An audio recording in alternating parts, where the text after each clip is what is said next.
Hello, कैसे हैं आप लोग? होप अच्छे होंगे। क्लास 8 के बीजीय व्यंजक अलजेब्रिक एक्सप्रेशन अध्याय 9 है ये बीटीसी का। तो अभी तक आप पिछली कक्षाओं में जो है पढ़ चुके हुए हैं कि बीजीय व्यंजक क्या होता है। तो एक बार फिर से पुनरावृत्ति हम कर लेते हैं। तो एक देखते होगा 2x-3 या 3x+4 इत्यादि जो होता है ये बीजीय व्यंजक के उदाहरण हैं। अब इसमें हम इनके ऐड, सब्सट्रैक्ट, मल्टीप्लिकेशन और डिवीजन इत्यादि के बारे में हम इसमें जानेंगे। ठीक है, तो पहले देख लेते हैं बीजीय व्यंजक की डेफिनेशन क्या होती है। गणित की संक्रिया चिन्ह युक्त संख्याओं और सांकेतिक संख्याओं अर्थात अक्षरों के एक सार्थक संग्रह को बीजीय व्यंजक कहा जाता है। क्या है? गणित की संक्रिया चिन्ह युक्त संख्याओं और सांकेतिक संख्याओं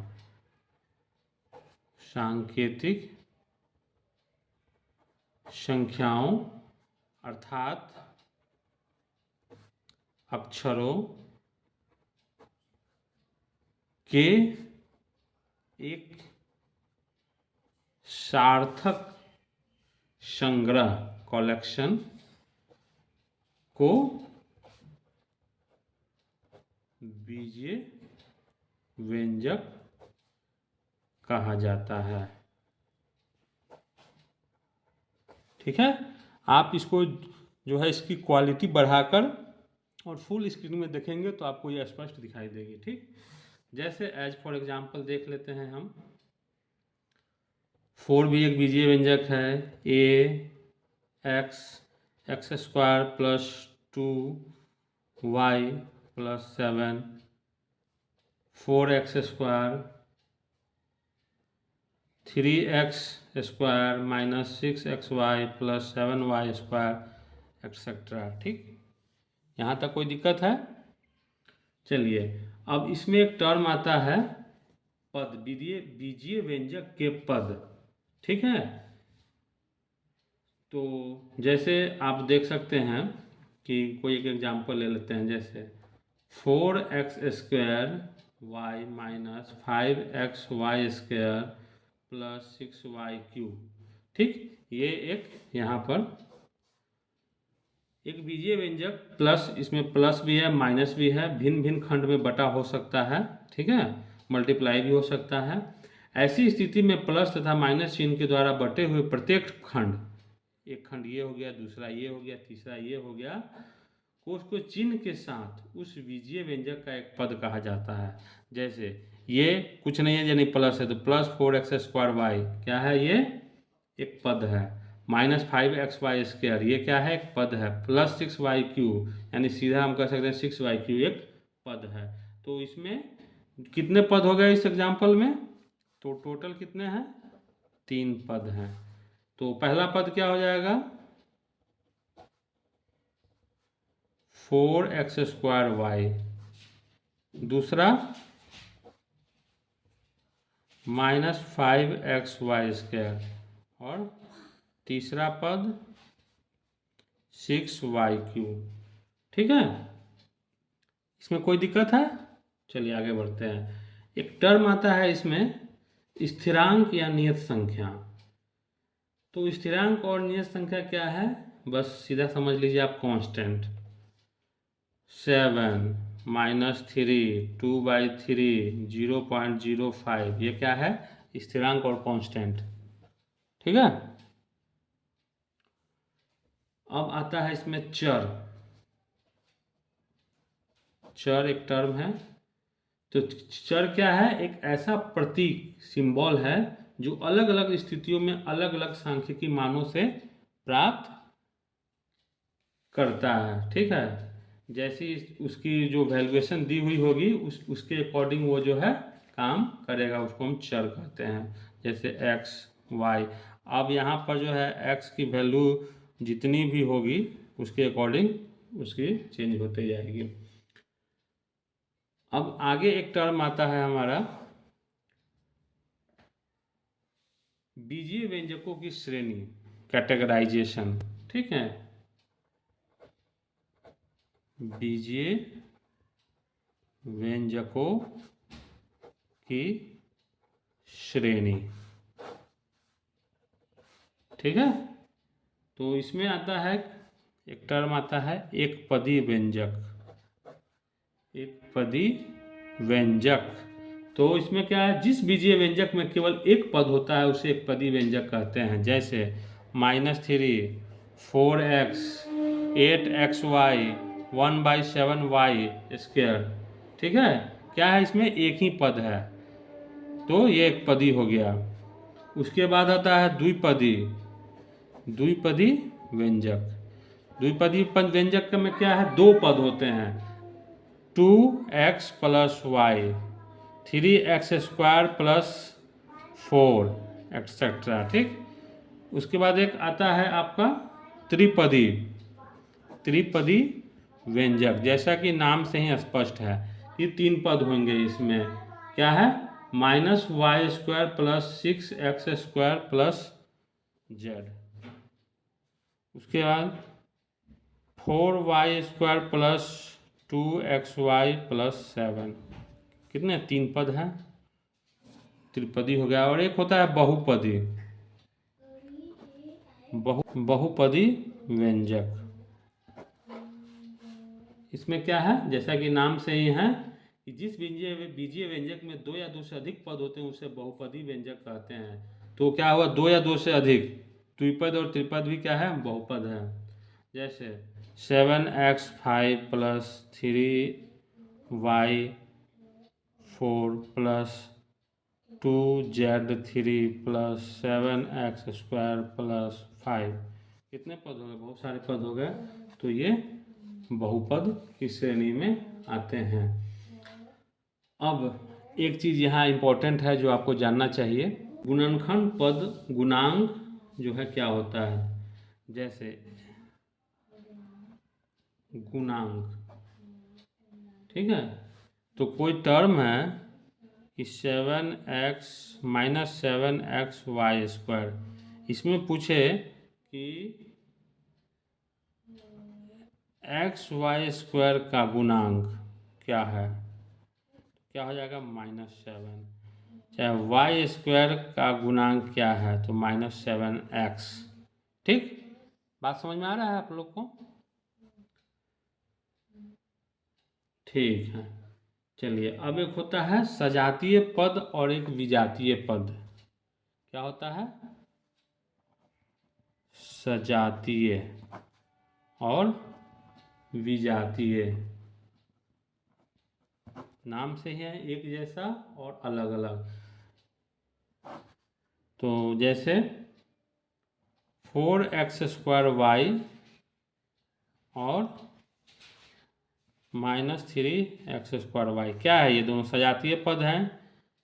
ठीक है, और विजातीय पद क्या हो जाएगा, 5x² और 5y²x, ये दोनों क्या है, विजातीय पद हैं। ठीक, ये विजातीय हो गया, ये सजातीय हो गया। टर्म आता है कि बीजीय व्यंजकों का जोड़। ठीक है, बीजीय व्यंजकों का जोड़। ठीक,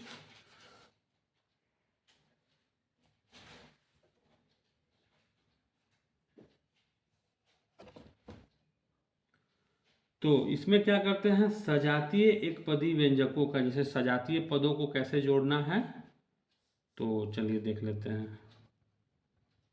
सजातीय एक पदी व्यंजकों का योगफल। ठीक है, तो 4a + -5a। ठीक है, ए है अचर जो है, चर जो है वो अगर समान है तो सजातीय हो जाएंगे। तो यहाँ पर हम क्या कर सकते हैं, दोनों में ए कॉमन अगर हम ले लेते हैं तो 4 प्लस माइनस -5, तो क्या होगा a-1 यानी कि -a। ठीक है, और विजातीय एक पदी व्यंजकों का योगफल। ठीक है, तो इसमें क्या करना होता है, इसमें कुछ नहीं करना होता। जैसे मान लीजिए इसी को है 4a और -5b को जोड़ना है, का योगफल क्या हो जाएगा, तो 4a और प्लस -5b यानी कि 4a - 5b, बस ऐसे ही लिख देंगे, कुछ नहीं कर सकते हैं इसमें। ठीक है, अब बहुपदी व्यंजकों का योगफल देख लीजिए।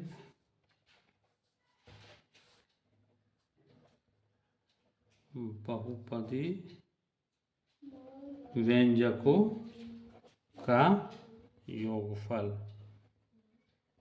ठीक है, तो क्या होता है इसमें, सभी इसमें देखेंगे कि हम, जैसे मान लीजिए एक है हमारा एग्जाम्पल ले लेते हैं 3a + 2b और फिर प्लस -a + 3b। ठीक है, तो इसमें हम क्या देखना होता है कि जो सजातीय है उनको एक जगह कर लेंगे और विजातीय को अलग कर देंगे। ठीक है, तो चलिए देख लेते हैं 3a + 2b plus -a plus 3b। तो 3a और -a है, तो इसमें a कॉमन ले लेंगे 3 - 1 प्लस इसमें b कॉमन ले लेंगे 2 + 3, तो यहाँ क्या हो जाएगा 2 + 5, तो इसको हम लिख सकते हैं 2a + 5b। ठीक है, ये कॉन्सेप्ट है। यहाँ आप एक चीज़ हम आपको बतला देते हैं, या पहले एक और देख लेते हैं, घटाओं का भी देख लेते हैं कैसे क्या करना है। तो घटाओं में जो है बीजीय व्यंजकों का घटाव। ठीक, तो कह दे आपको कि 4x - 3y में से -3x + 5y को घटाएं, इतना में से इतना को घटाना है।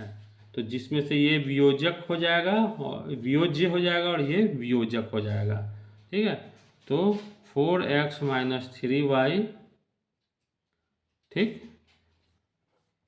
-3x + 5y, तो 4x - 3y minus plus 3x minus और प्लस क्या हो जाएगा -5y।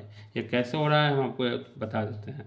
तो 4 और 3 7x और -3y - 5y -8y। ठीक, देखिए वही हम कह रहे थे आपको, प्लस